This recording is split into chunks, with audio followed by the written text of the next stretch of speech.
আজকে আমি বানাবো মূলোর বড়া। তার রেসিপি আপনাদের দেখালাম।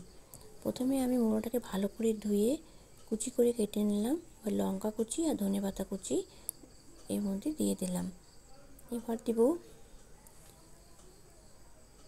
কালো জিরে,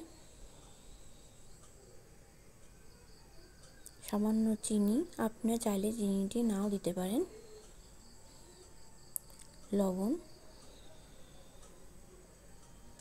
সামান্য সাদা তেল।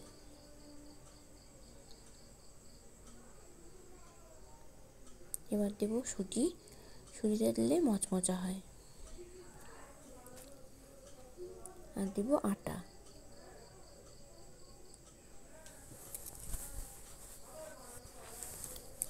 ভালো করে এবার চটকে নিচ্ছি।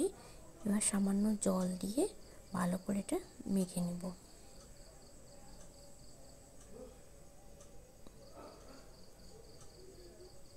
আর মাখা হয়ে গেছে। এবার কড়াই বসিয়ে কড়াইয়ে তেল গরম করে বড়াগুলো ভেজে নিলাম। রেডি মূলোর বড়া।